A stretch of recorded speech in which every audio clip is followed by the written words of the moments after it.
Chapter 8, Vial of Dreams. Alright.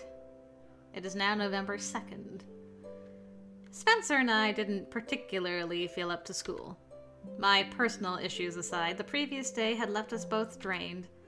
Mom had texted several times to let us know that Grandpa's condition had worsened, and they'd be keeping a close eye on him in the next few days. It would have been nice if Spencer and I could have at least talked to each other about it, but without Mom and Dad, the house was just silent and tense. We should have Allie over for a sleepover. After one failed attempt at conversation, I gave up. I didn't have the emotional fortitude to fight with him.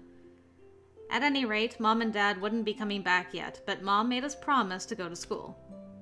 We agreed, but neither of us was happy about it. I mean, at least you're not alone in the house sulking at each other. We're going to be late, Nora. I know, just 1 minute. To make matters worse, Allie had to bail out of giving me a ride today. Something about work. And of course I woke up late. Even with Allie's preventive measure, I didn't exactly sleep well. Too much anxiety about trying to escape my room in the dead of night to trot myself over to Ferry and whatever waited for me there. That said, it had apparently worked since I woke up in my own bed. Either that, or I didn't try to kidnap myself during the night. Ugh. I quickly sprinkled the foxglove mixture over the door and set the bottle on my bedside table before rushing downstairs. I do wonder about that foxglove. I'm like, doesn't the fairy just know she can use that so that she can get out? No? Sorry, just didn't sleep well. Let's just go. I expected him to bite my head off or be nasty, but maybe he was just too worried to bother with it today. The ride was awkward and quiet. It's been a long time since you and I were in the same car. So, the, keys weren't missing? No. I guess someone got tired of hiding them. Glad you finally gave it up. That's good to hear. That's good to hear, I guess. I just let the obvious jab at me slide. I was way too tired for a bickering match. Besides, he could be cranky about it all he wanted. The fact was that the bribe had clearly worked, and I probably needed to make it a point to set some milk out for the brownie to keep it happy. So good job, us as sister. I stared out the window the rest of the ride to school. The weather was dreary and cold, perfectly matching my mood. It wasn't until Spencer pulled into the parking lot that I realized what day it was. Spencer was already walking away from the car by the time I got out. Spencer? He stopped and, after a long moment, turned to look at me. Happy birthday. Yeah, happy birthday. Aww.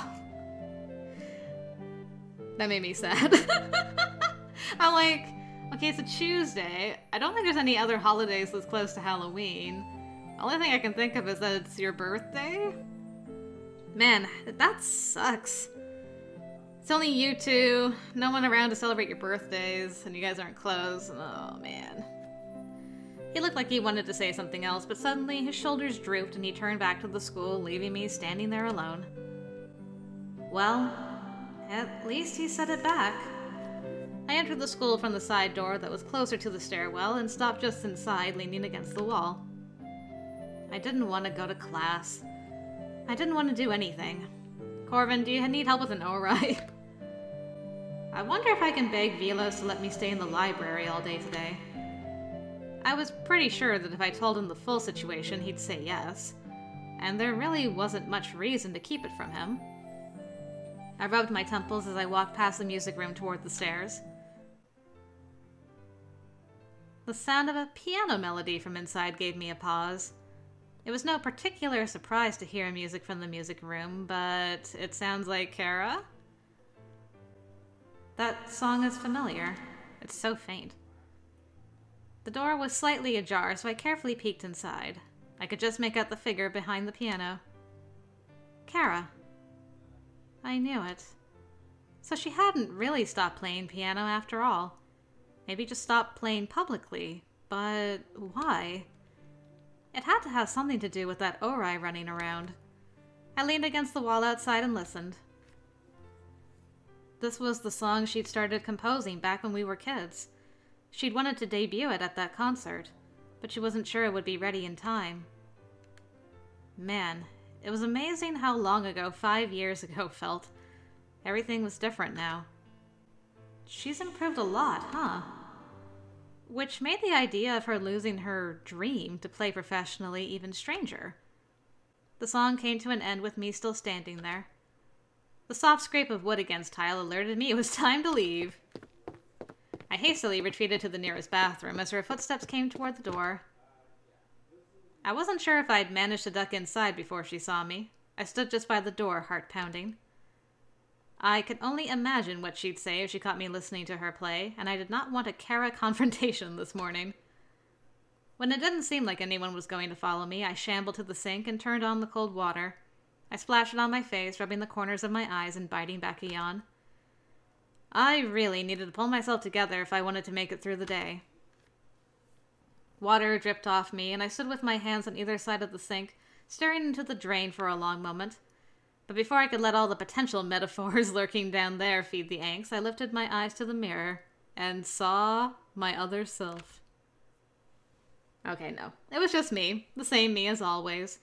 No strange white hair, no sharp blue eyes. I didn't even notice the eyes. I half expected the reflection's mouth to twist into a cruel grin or some other horror movie thing. Nothing happened. I reached a tentative hand out and touched the glass, wondering about the other person sharing this body with me. What was her story? Who was she, really? Why did she have to pick me? The toilet in the last stall flushed, startling me out of those thoughts. I quickly shut off the water and went to grab some paper towels before someone could emerge and watch me having a weird moment with my reflection. The door to the stall creaked open, but no one came out. I kept an eye on it through the mirror. There was no shadow, nor any other indication that there was anyone actually in there. Moaning Myrtle? A ghost? Toilet ghost. Bob? A truly sad existence, to be sure, but I was so not in the mood to play with some stray poltergeist this morning. There was a scrape and what sounded like the soft flapping of bare feet against tile. A swirl of dark mist curled its way out of the open door. Time to go! I backed toward the exit, keeping an eye on the stall. A pale, gangly limb slipped out. I instantly recognized that creepy arm.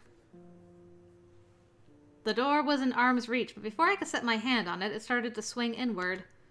Someone was coming in? To the bathroom? Now? Of course they are. I don't like either of these options.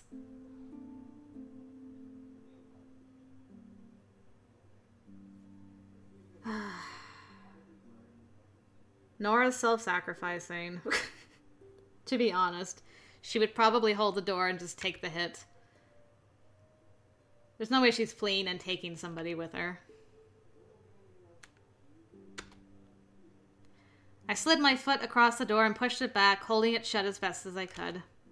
And I kept one eye on the creature as it oozed its way out of the bathroom stall.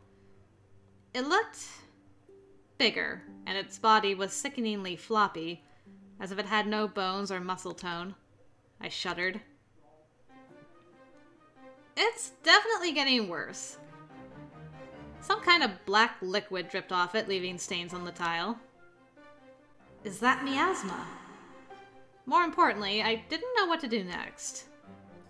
Corvin could sense the presence of nearby Orai. Surely he'd find his way here soon. Hopefully that wasn't who I was keeping out of here. But here I was, relying on him to save me. Again. Well, don't forget your barrier spell. Nora! I know you're in there. Shoot! It's Kara! She shoved hard against the door, but I threw myself against it, keeping it firmly shut. Go away! The creature turned its head, staring at me with pale eyes. I shuddered. Maybe I should just run. But no, if I left it would probably follow, and then Kara would be in danger too. Heck, it was probably here because she'd been in the music room nearby. And it had to use the bathroom, apparently. And I was just getting in the way of things again. Nora! Nora. It gurgled my name slowly and hesitantly. I didn't think its mouth was made for speaking, and that was creepy as hell. I held my arm out in front of me as Kara shoved against the door, shouting my name again. Shut up! As I spoke, I swept my arm through the air the way Allie had showed me. Nice. A blast of energy shot out from my fingertip, striking the creature and throwing it back against the far wall. I stood there, stunned. Focus? Shut up really shouldn't have been an effective incantation. I stared at the creature where it lay in a crumpled heap. Allie didn't teach me how to do something like that. But if I could do it again, then... I hope Corvin comes soon. I wanted to kick myself for thinking that, but this was his forte, after all. It sounded like Kara had given up, so I edged away from the door. If the creature tried to move again, I'd just knock it back down. In the meantime, I wanted to make sure Corvin could get in. Please hurry. The Orai got to its feet and shook its head. It looked my way and took a few slow steps toward me. I edged to the side, readying myself to try another barrier. Perfect timing. Suddenly, the door flew open and Corvin was there, just as I expected. I heard the high-pitched call of a crow. Something white and dripping light darted into the bathroom, diving at the Orai and driving it back. Had to be Finn. Thank God! My legs gave out and I slid down the wall. Corvin already had his white grimoire out and was chanting softly. The Orai skittered backwards under Finn's assault, shrieking pitifully as it tried to fend the bird off. More black goop dripped off, leaving inky smears and puddles on the floor. Little snakes of the liquid wriggled across the floor toward Corvin. He never took his eyes off the creature. Could we make a barrier in front of him? What's happening? Oh, there he goes again. He was eerily beautiful when he was like this. I realized that he had several new injuries, including a fresh scratch down one cheek, and that dark stain spreading up from his neck and over his face.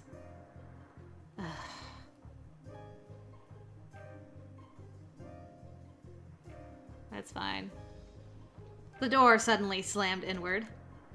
I stared in shock as Kara stood there glaring in at us. Corvin was startled out of his reverie, his mouth forming a little O as he gaped at her. Kara did the only logical thing there is to do when confronted with a couple of classmates battling a monster in the bathroom. Screamed or fainted? She screamed bloody murder and pointed like a lunatic. What is that thing? I tackled her to the floor, clapping a hand over her mouth. Get down! Corvin, watch out!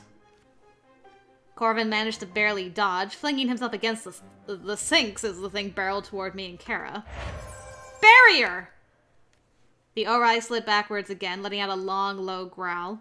It seemed to think better of the fight and scrambled through the wall, vanishing. The only thing it left behind was a black stain. Shoot. Corvin picked himself up with a groan. Oh, damn it.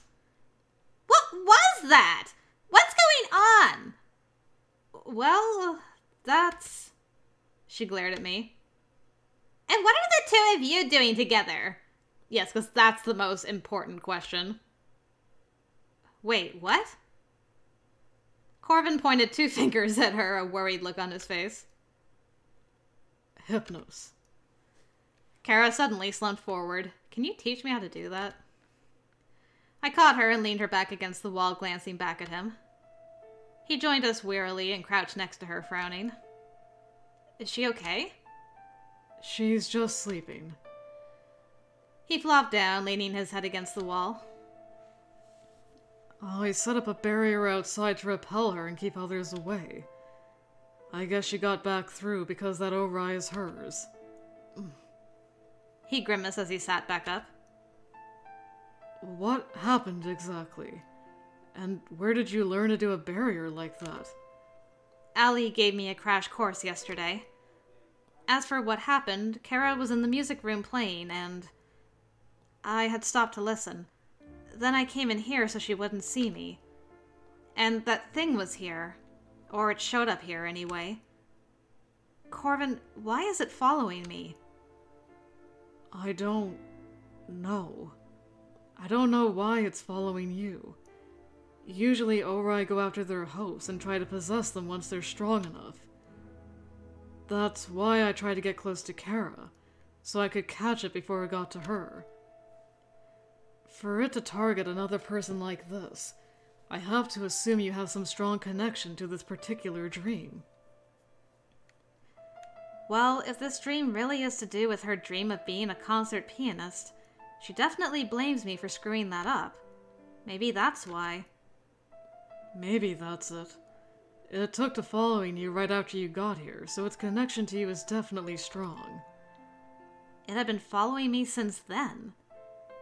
Maybe that's what you saw. Not the two souls, but it followed this Orai following her? Meh, maybe. Or both. So that night I had seen Finn outside my house, the night I dreamed about Corvin, that had probably been Kara's dream that chased me. Oh yeah, it does match the description of that, actually. Well, isn't that just fantastic? I'm definitely not doing that's why you tried to get close to me too.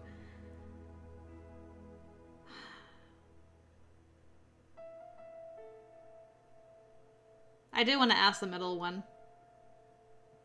Like, are you not allowed to warn me at this point? You've had a lot of opportunity by now.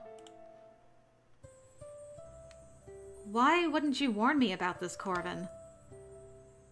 I did try to warn you a few times. Like that night I dreamed about you. And then you showed up at my house the next day. That wasn't a normal dream at all, was it? I was worried about you. You said you'd been having weird dreams. And you warned me to wake up because you knew that thing was there. I know! I'm sorry. I'm sorry. I didn't know how to tell you that you were being stalked by something. I didn't want to scare you even more. How can anything be more scary than that thing chasing you? At least let me know so I can keep an eye out for it, man. So it wasn't any wizard thing. It's just you being you. I could shake you. Well, good job. I'm totally not scared. I totally wasn't scared to see it show up at my house. I'm sorry. And why has it managed to escape twice now? You obviously don't always have this much trouble dealing with them. I just don't want to hurt it if it belongs to a friend. So you've been going easy on it despite knowing it's stalking me and could possess Kara? He looked miserable. I was so mad and worried. I didn't even know how to respond. He put himself in danger because he was trying to be nice to a sullied piece of someone's soul. And he put Kara in danger. And me in danger. And him in danger. This is what Merle had been talking about. I have never wanted to strangle you more than I do right this minute. I will definitely purify it. And what does purifying it even mean? I suddenly realized something. Is that what that black mark is? Are you somehow sucking in the miasma from that thing?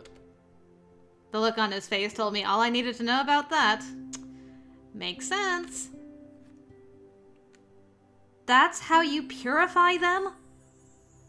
My grimoire is what absorbs the miasma. Then why do you have that thing on your face? Corvin immediately covered his cheek and turned away from me. I grabbed him by the chin, the titanium chin, and forced him to look at me. Don't you dare try to hide it. This isn't the first time I've noticed it. Tell me the truth. It's better than destroying them. Sacrificing yourself is better than destroying them? You don't understand. You can't understand this. Then just tell me! Tell me so I can understand! It was probably a good thing he had some kind of barrier up because I was shouting by this point. Why do you keep hiding things from me? I released him suddenly, biting my lip hard. Nora. It's not just me. Your brothers worry about you too. I'm sure everyone else does as well. I felt his hand on my shoulder, but I shrugged away from him, grabbing my bag. I'm so mad at you right now I could scream. I'm sorry. And I'm mad at myself for not paying more attention. I'm leaving. I need some time to cool off before I start hitting you. I fled the bathroom, upset at everything. Understandable. I think I would be feeling the same. You can deal with Carrie yourself. Bleh. There was somehow still a little time before the first bell, so I found my way up to the club room. Man, we went from being almost late to having still some time. It was fairly crowded for a Tuesday morning. Several of the others were there, but I was mostly relieved to find the one person I really needed to talk to. Brenna. I was a little suspicious, since frankly I didn't usually see her in the mornings. It saved me a trip around the school looking for her, but I couldn't help but wonder if she'd been waiting for me. I loitered in the door, unsure what to do next.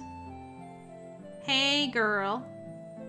But even with her right there, curled in one of the wingback chairs, I wasn't sure how to approach her and ply her for information. Maybe I should have brought some kitty treats. Or a ball of yarn. Or some cream in a bowl. Our eyes met and her lips immediately curved into a smile. She definitely knows I'm looking for her. There was no use in being coy about this. I went straight to her and sat on the edge of the coffee table. I need to talk to you. So now you're going to be badgering me about that too? I wasn't planning on badgering, but I take it that means you know what I'm going to ask. I'm not sure why you think I'm going to be more inclined to talk to you than I was to Corvin. Ah, so Corvin beat me to it. Wait, it was Corvin who tried to talk to her? Then again, I shouldn't be shocked about that. Even if I told him to let me handle it, there's no way he would do that. I want to know about changelings, Brenna.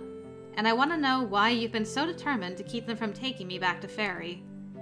If you weren't going to give me any information, I don't think you'd have helped me until this point. She hissed and jumped to her feet, grabbing my wrist as she pulled me to the door. Are you stupid? Her fingernails were digging into my skin as she dragged me through the door and into the courtyard. What is the matter with you? I don't know what you're talking about. Ewan, who was in his usual spot under the tree, looked up with interest when he saw us. Catfight? I'm not talking about that in front of them! If that was a problem, maybe you should have come to find me. I never said I want to talk to you, either. I don't happen to care if you and that unseelie brat get your souls situated. I already told that stupid crow that much. Unseelie brat? Stupid crow? Unseelie, meaning the fairy whose body I'm in. Ewan was now sitting up very straight, listening in. Brenna didn't seem to care, and I really didn't want to bother with him either, so he could eavesdrop all he wanted. That's right. The helpless little sow lurking behind all the magic that's trying so hard to make that body look human. Hey! Don't insult my... whatever. Roommate. Bodymate? Oh, now you're defending your abductor. In spite of the fact she would trot off to Fairy with you in tow and not even think twice about it. Cute. How very human. I'm just interested in getting my body back and breaking this stupid contract. I'm not interested in getting involved in your little fairy dramas. Given that you've helped me already, don't flatter yourself. You keep saying I'm helping you. I'm not. It's just been a long time since I saw someone like you. I thought I might just watch you for a little while. So you knew from the start that I was a changeling? It's hardly difficult to tell. A fairy with such a strong mortal stench around her. What else would you be? Why do you hate her so much? This abductor, as you call her. Little human thingies that stick their noses too far into Fae affairs may end up losing them. Or worse. Then tell me how I can break this contract and get my body back. And why should I do that? Because you people did this to me. Brenna hissed softly. Good God. She's such a cat. She drew her hand back and slapped me so fast I didn't have time to even think about blocking it. That was not me. I haven't been affiliated with the court for a long time. That was enough to get Ewan on his feet, though I assumed it was just because he didn't want a very literal cat fight to interrupt his very literal cat nap. I swallowed down the anger and the urge to hit back. Fine. It wasn't you. You hate the court. So help me. If I break the contract, they lose their prize. That's what you want, right? Don't think you're going to learn our secrets just because I have a grudge against the court. I'm not asking you to tell me secrets. I'm asking you to help me do this one thing. You've already kept them from taking me at least twice. So isn't this just giving you what you want as well? Brenna tipped her head back regarding me quietly for a moment. She finally reached into a pocket and pulled out a little vial of dark liquid. Miasma? Then I'll give you this. No, not miasma. Wait, if she had that already, then she was already planning to help? Why'd I have to get slapped then? She doesn't like you, but she does. And that is? You wanted a way to break the contract. What do I do with it? You drink it, fool. Wait. Brenna, what's... Brenna hissed at him. Stay out of this! She asked for my help, and I'm helping. If you want to watch, fine. But this doesn't have anything to do with you. I gave Ewan a hesitant look as I reached for the bottle. He was definitely concerned, though I couldn't exactly say I wasn't concerned as well, but my options were limited, and I was running out of time. Nora, be careful. Fairies don't help anyone without conditions. That part sounded accurate. I lowered my hand. Then what are the conditions? Brenna just smiled innocently, holding her hands up. No strings are attached to this offer. Drinking this will free you from the contract. As you said, this already gives me what I want. If you're set free, that twit goes home in disgrace, and the court loses their precious human child. But there is a catch, right? Her eyes narrowed slightly as that smile grew wider, and I knew I wasn't going to like what she was about to say. Just one. This liquid will break the contract, but only in the right quantity. Here we go. And you aren't going to tell me what that is. Aren't you a clever little human? You get one chance. The right choice leads to freedom. The wrong choice, well... Let's just say it'll be fun to find out just how much you're willing to risk to get your pathetic human life back. Why? Why are fairies like this? Why can't you just give me the thing, let me drink, and that's that? Why do humans expect everything to come for free and exactly when they want? You're already getting away with a payment that benefits you as well. So why are you complaining? Because it's annoying. I cut myself off, not wanting to get slapped a second time. I took a deep breath and reached for the bottle again, unsure what else to do. Ewan caught me by the wrist. Nora, fairy drafts can kill. That made me pause. I wasn't sure I was ready to die for this, but... Would Brenna go that far? She'd already helped me twice. I mean, she still gets what she wants if you die. Like, if you and the fairy die, that's also a way to get what she wants. Or even if just one of you dies, she still gets what she wants. I immediately thought that was... She's like, oh yeah, it'll break the contract because you'll be dead. Ha ha ha ha. Insert evil laughter. And what if I didn't do this? What if the others didn't find a way to help me in time? If I was lucky, I'd end up back in my own body, being used for breeding in fairy. Whatever that looked like. And if my soul ended up completely stuck in this body, what then? Could I risk rejecting this offer? Because I doubted she'd offer it to me again if I didn't accept it now. I'll do it. I didn't have time to play games or have self-doubt. I wasn't sure how wise it was to trust a fairy, much less Brenna, but I was going to believe she wanted to help me this time too. Besides, making a choice wouldn't be as difficult as it seemed. It wouldn't be an arbitrary number. One thing I had learned about fairies was that they were always... fairies. Even Brenna. Certain numbers and patterns were repeating themes in fairy lore. I just had to pick the right one for this particular riddle. Good.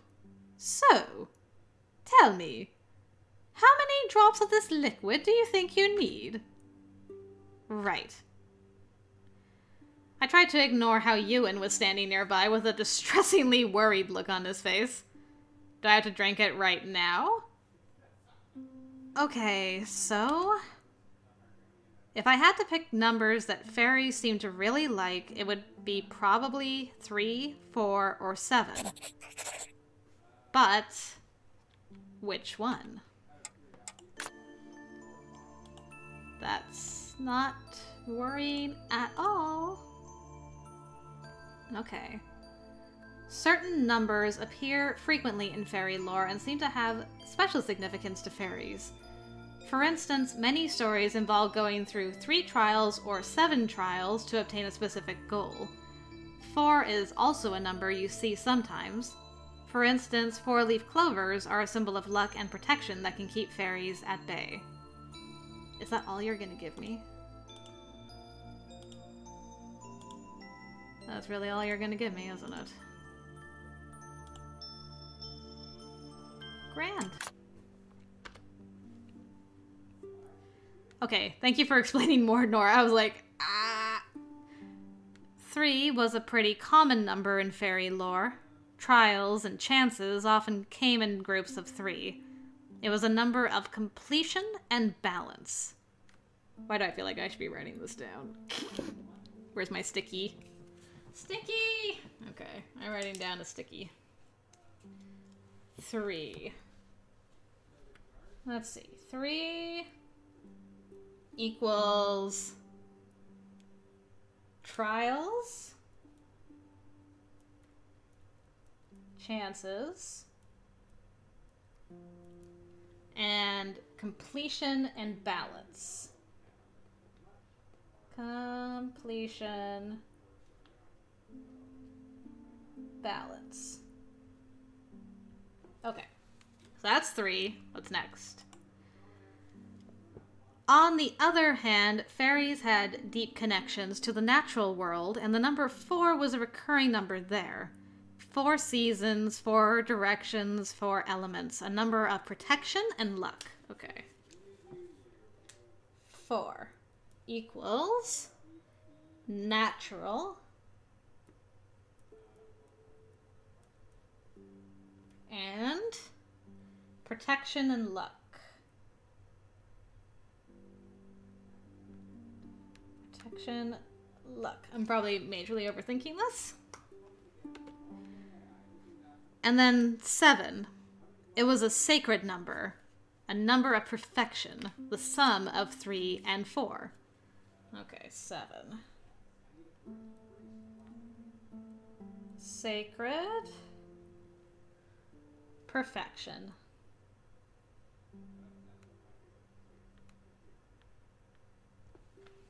Okay. It could be any of them, but which one was most likely? Okay, so before I do that, I'm going to read about the numbers again in here. Many stories involve going through 3 trials or 7 trials to obtain a specific goal. 4 is also a number you see. Luck and protection.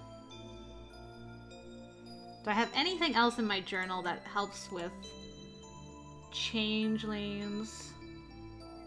Fairy's a name for the entire world. Okay, that's about cryptics. That's about Corvin. Let's see. Types of plants. Fairy banes. Crimbles are changelings.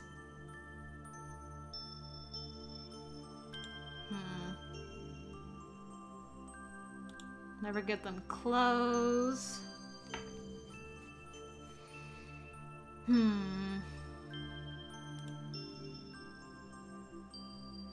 Samhain.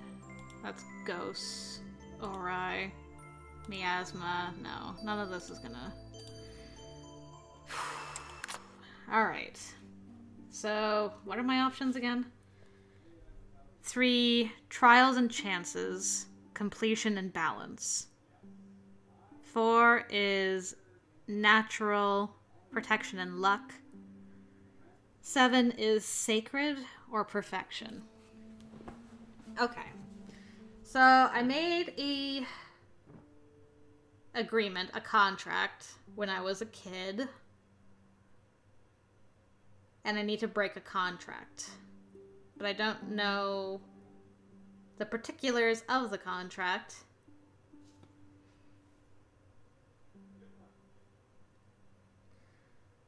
Let's see. Trials, chances, completion, balance, natural, protection, and luck, sacred and perfection, a sum of 3 and 4.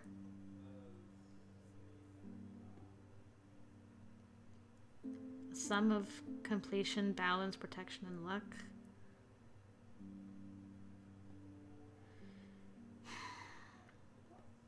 I don't think it's 4. I don't think natural, protection, and luck is going to help me. I'm torn between trials and chances and sacred perfection. I'm leaning towards 7 because contracts are sacred.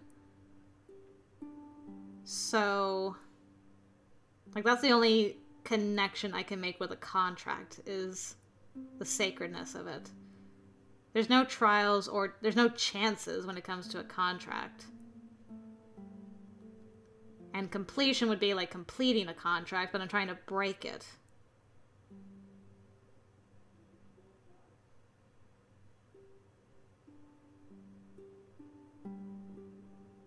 Yeah, I definitely don't think 4. Watch it be 4. I don't think 4. I feel like this is a very important choice. I'm just gonna risk it. My heart says 7 for the sacredness of it. Have you made up your mind? 7 drops. I'm going to take 7 drops. Wise choice. That was right? Ewan breathed a sigh of relief. How do you know she's telling the truth? You could just be saying that anyway.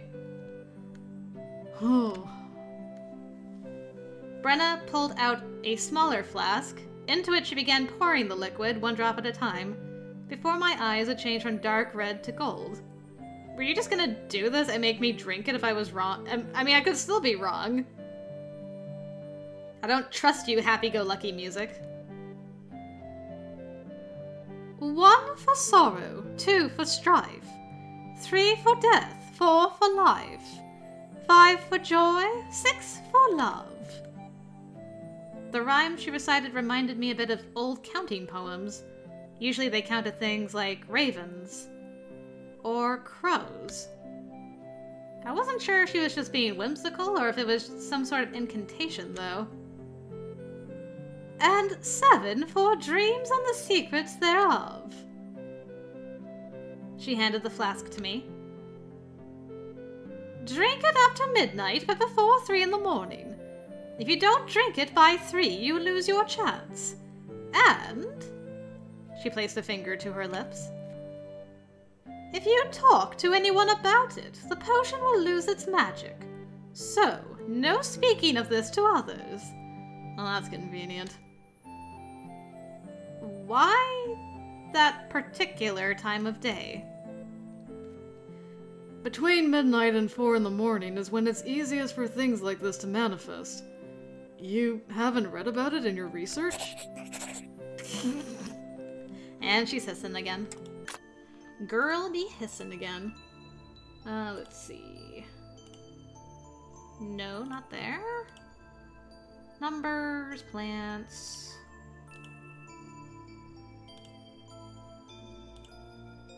Feel like I'm missing it again. Ah, there we go. At certain times of day, the Earth's natural magic swells and increases. There are several periods of day where this occurs, but the period of time that lasts from the stroke of midnight until the stroke of 4 is one very commonly associated with the supernatural. The witching hour, for instance. 3 in the morning is when the magic cycle reaches its peak. It begins to decrease again after that, so this is an important hour for all paranormal creatures.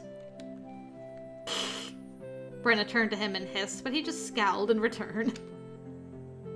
I don't give a damn about your stupid fae riddles, Brenna. I let you have your fun with the potion. That's enough already. Love you, Ewan. Brenna flounced back to the club, leaving the two of us alone.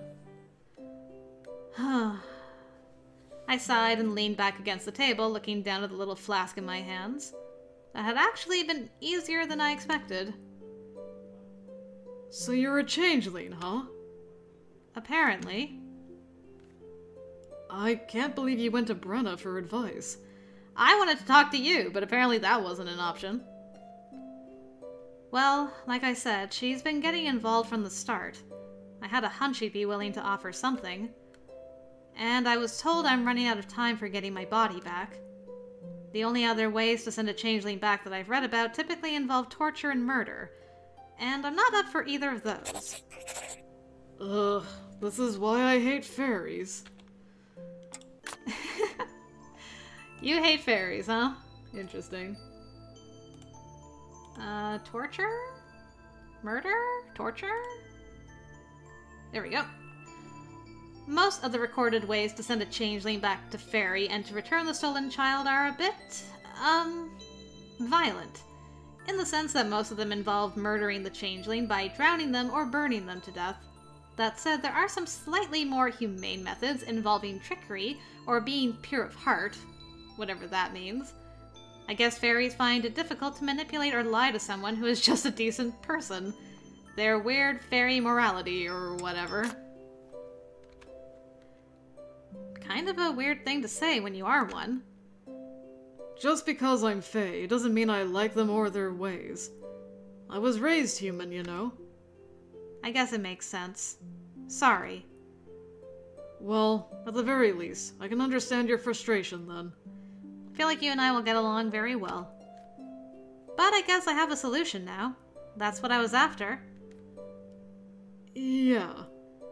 Well, I'll be staying up tonight, so send me a message before you drink that thing. You can't tell others about it, but I already know. You think Brenna lied about it?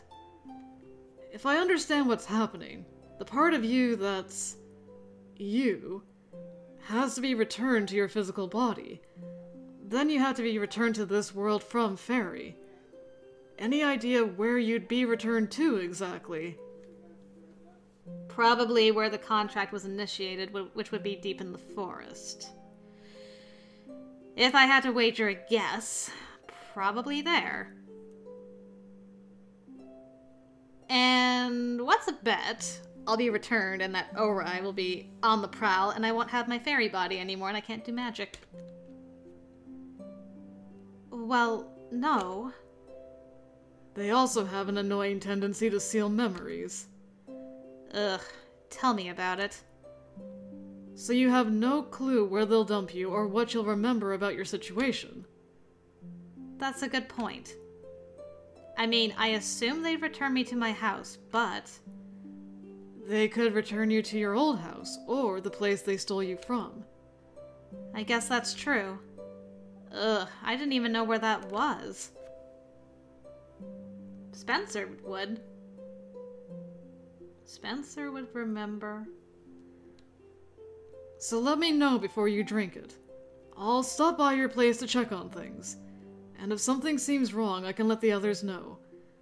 It might not be Samhain anymore, but that doesn't mean it's safe to wander around at night. Good point. Thanks. Don't mention it. You are a sweetheart.